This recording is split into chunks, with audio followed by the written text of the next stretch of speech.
여러분, 새로운 전쟁을 준비하세요. 그리고 누가 그 전쟁을 시작할지 아세요? 또 러시아입니다. 러시아 두마에서 새로운 법안이 통과됐습니다. 이제 공식화에는 푸틴의 서명만 남았습니다. 그 서명은 단지 형식적인 절차일 뿐이고 펜이 종이에 닿는 순간 공식화됩니다. 푸틴은 미쳐버렸습니다. 그리고 그는 이제 우크라이나를 훨씬 넘어 유럽까지 포함할 수도 있는 전쟁의 토대를 마련하고 있습니다. 5월 13일 러시아 국가두마에서 새로운 법안에 대한 표결이 진행되었습니다. 이번 표결은 매우 중요한 것이었습니다. 비록 그 법안이 거의 이해할 수 없는 법률 용어로 가득 차 있을 것이 분명하지만 그 핵심은 매우 간단합니다. 이 법안은 푸틴이 필요하다고 판단할 때 외국 침공을 명령할 권한을 줍니다.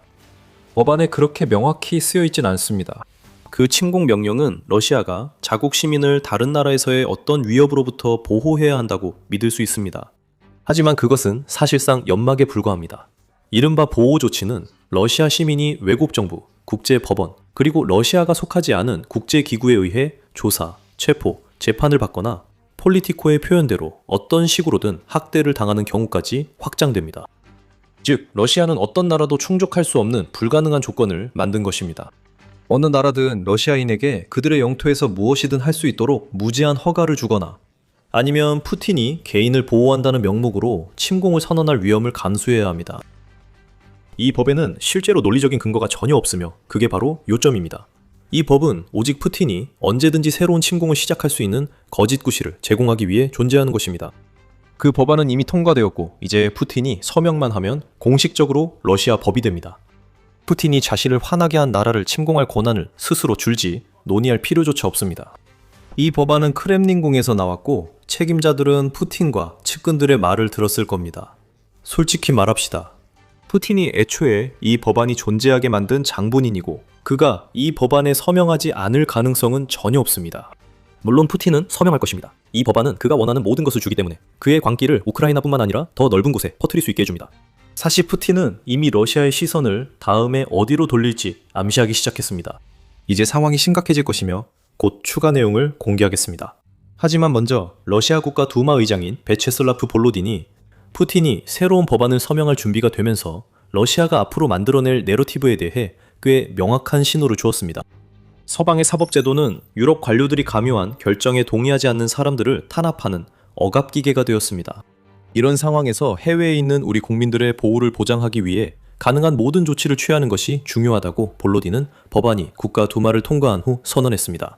그래서 의도는 분명합니다. 이건 러시아 시민을 위협하는 국가들을 처벌하는 데만 관한 것이 아닙니다.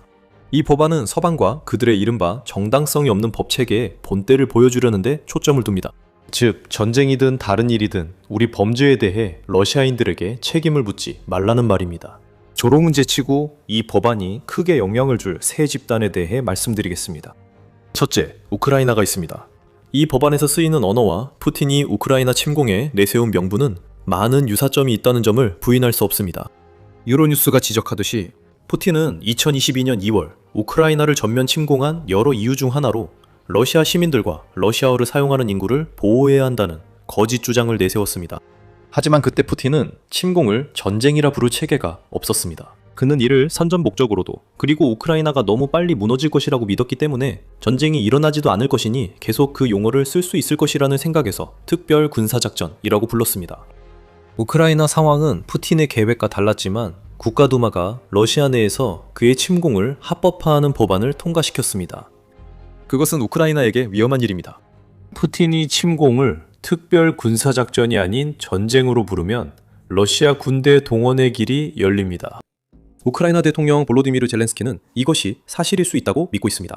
지난 4월 그는 러시아가 푸틴에게 텔레그램 같은 메신저 앱을 단속하고 인터넷을 광범위하게 제한할 수 있게 하는 법을 만드는 것이 동원의 전조가 될 수 있다고 지적했습니다. 또 다른 전조가 나타났고 우크라이나는 이것만 걱정하면 안 됩니다. 러시아가 푸틴의 침공 합법화 법안을 통과시키는 사이 벨라루스는 새로운 침공의 꼭두각시로 준비되고 있습니다. 그 나라의 대통령인 알렉산드르 루카셴코는 이미 자국이 전쟁 준비를 하면서 일부 부대를 선별적으로 동원할 것이라고 주장했습니다. 5월 18일 러시아와 벨라루스는 계획되지 않은 발사 지점에서 전술 핵무기를 전개하는 전투훈련을 포함한 합동 군사훈련을 시작했습니다. 젤렌스키에 따르면 우크라이나 정부 당국에 따르면 푸틴은 벨라루스를 러시아가 벌이는 전쟁에 더 적극적으로 끌어들이려 하며 벨라루스는 북부 우크라이나나 나토 회원국을 목표로 할 것이라고 합니다. 푸틴의 광기가 그의 꼭두각시들에게도 전염된 것 같습니다. 러시아가 미래의 침공을 위한 기반을 다지는 동안 충견 루카셴코는 주인에게서 러시아와 함께 다음 계획에 동참하라는 명령이 떨어지기만을 기다리고 있습니다. 우크라이나에게 이 새로운 법안의 위협은 두 가지 측면이 있습니다.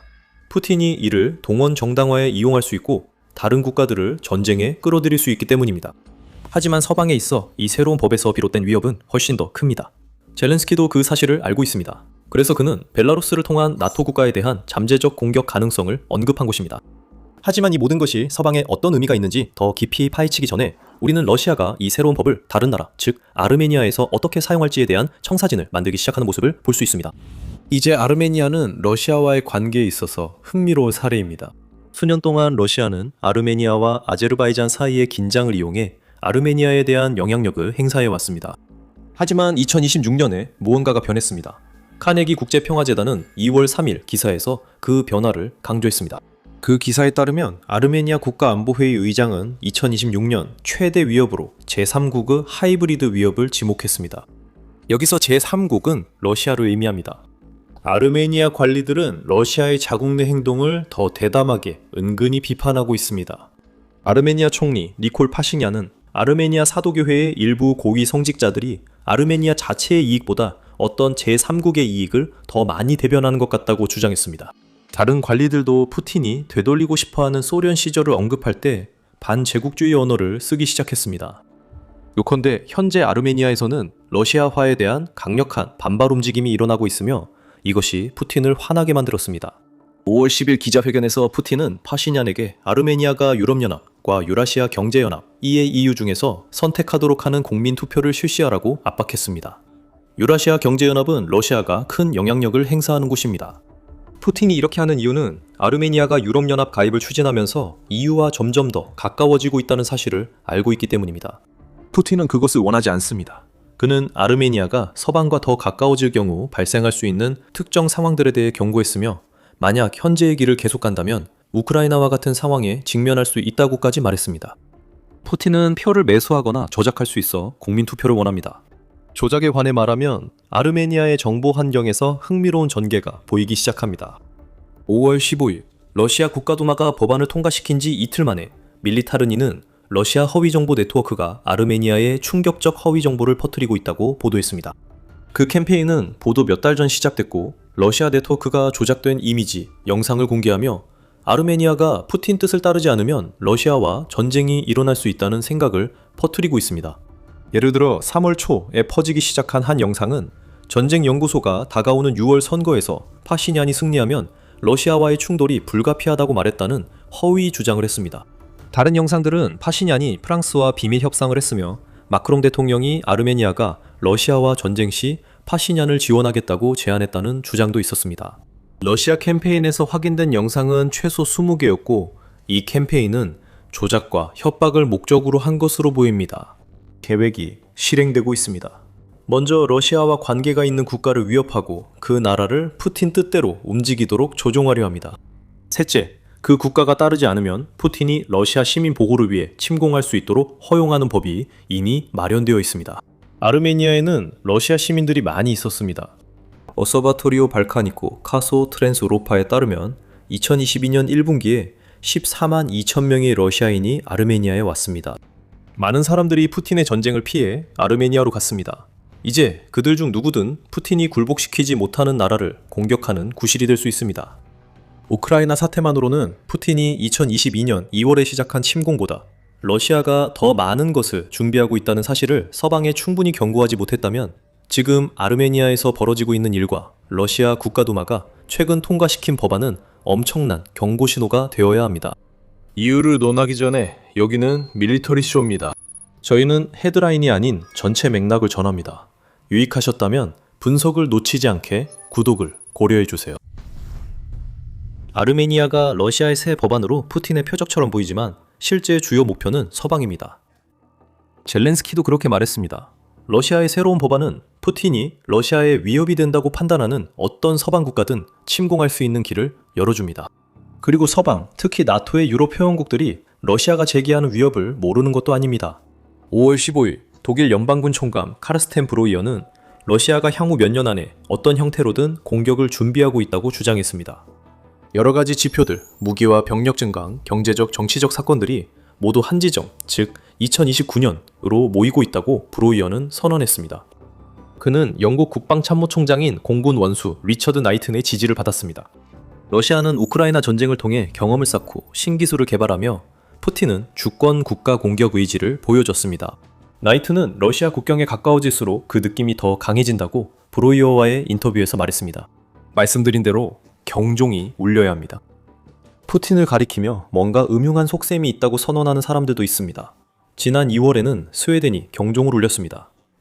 스웨덴 군사정보보안국의 연례 보고서는 스웨덴과 서방 동맹국을 대상으로 한 사보타주와 사이버 작전을 포함한 여러 하이브리드 전쟁 작전을 지적했습니다. 이 보고서는 러시아를 스웨덴과 나토에 대한 주요 군사 위협으로 규정했습니다.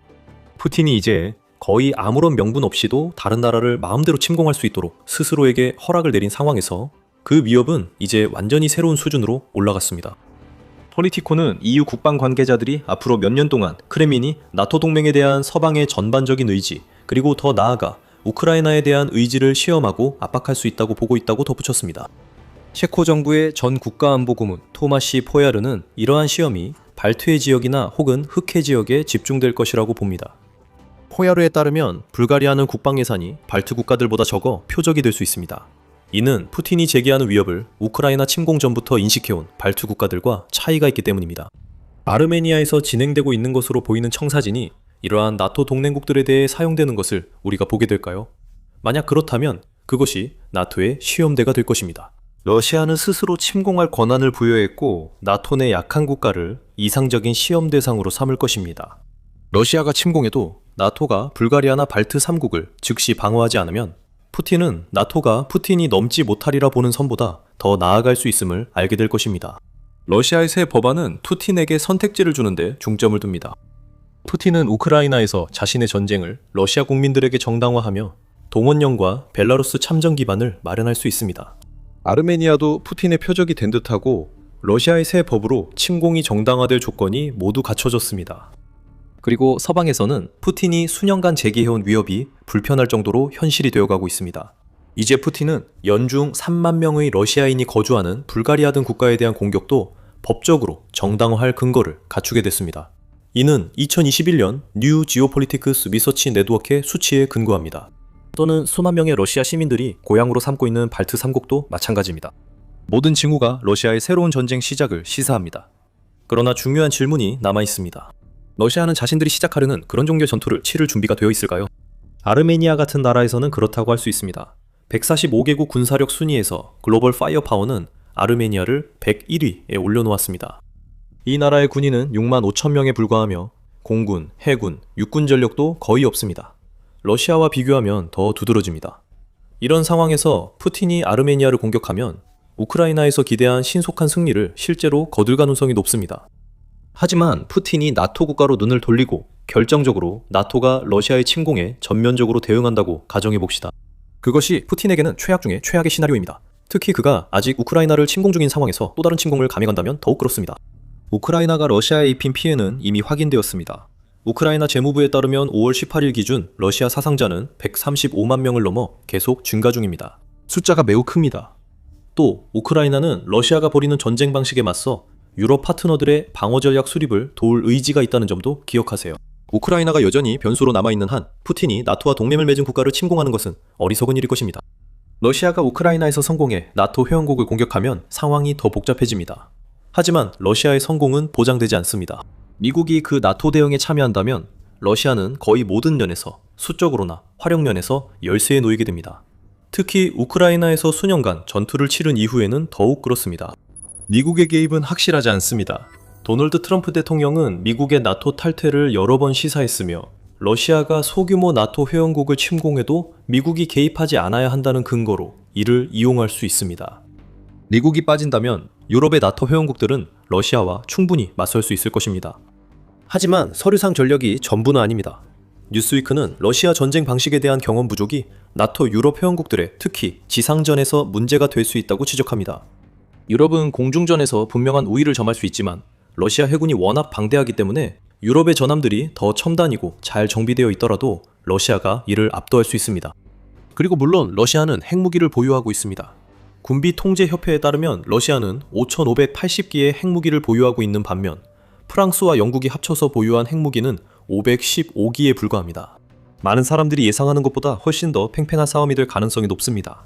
그리고 푸틴이 수년간 시도해온 것처럼 나토 동맹 내에 균열을 일으키는 데 성공한다면 나토의 소규모 동맹국을 침공하는 것도 충분히 가능할 수 있습니다. 웨퍼센터는 앞으로 몇 년 동안 러시아가 하이브리드 전쟁, 위협 전술, 그리고 허위 정보 캠페인을 더욱 강화할 것이라고 전망합니다. 지금 아르메니아에서 벌어지고 있는 일은 불가리아나 발트 3국에서 앞으로 일어날 일의 신호일 수 있습니다. 푸틴은 나토 내부에 미국을 배제할 만큼 깊은 균열을 만들고 유럽의 나토 회원국들이 허를 찔려 관료주의, 내부 갈등, 그리고 미흡한 대응에 얽매이게 될 가능성에 베팅하고 있습니다. 확실한 것은 러시아가 이제 막 스스로 명분을 만들었다는 점입니다. 법안은 이미 통과됐고 푸틴의 서명은 불가피합니다. 러시아계 인구가 많은 유럽 국가들이 이제 위협에 놓였습니다. 탈러시아화 운동은 어떤 형태든 촉발 요인이 될 수 있습니다. 정당한 혐의로라도 러시아 시민 한 명만 체포되어도 그것이 구실로 사용될 수 있습니다. 이제 블라디미르 푸틴은 광기에 휩싸여 러시아를 유럽과의 전쟁에 그 어느 때보다 더 가까이 이끌고 있습니다. 전면적인 침공이 없더라도 새로운 러시아 법안은 하이브리드 전쟁 전술이나 러시아 시민을 보호하기 위해 고안된 것으로 보이는 소규모 작전과 같은 다른 공격 행위를 정당화하는 데 사용될 수 있습니다. 새 전쟁의 기반이 마련됐습니다. 러시아는 푸틴의 공포 정치를 합법화했습니다. 하지만 러시아는 미래의 분쟁들의 눈을 돌리면서도 우크라이나에서 해결할 일이 많습니다. 사상자 증가와 병력 모집 어려움으로 러시아는 우크라이나 전쟁에서 수세입니다. 미래 전쟁 준비도 중요하지만 러시아는 푸틴이 강요한 전쟁에서 먼저 살아남아야 합니다. 그것은 일어나지 않을 수 있습니다. 2026년 이 푸틴의 예상치 못한 전환점이 될 수 있기 때문입니다. 저희 영상을 시청하셔서 확인해보시고 이 영상이 재미있으셨다면 더 밀리터리 쇼를 구독하셔서 전쟁에 집착하는 러시아의 최근 황당한 전개를 놓치지 마세요. 시청해주셔서 감사합니다.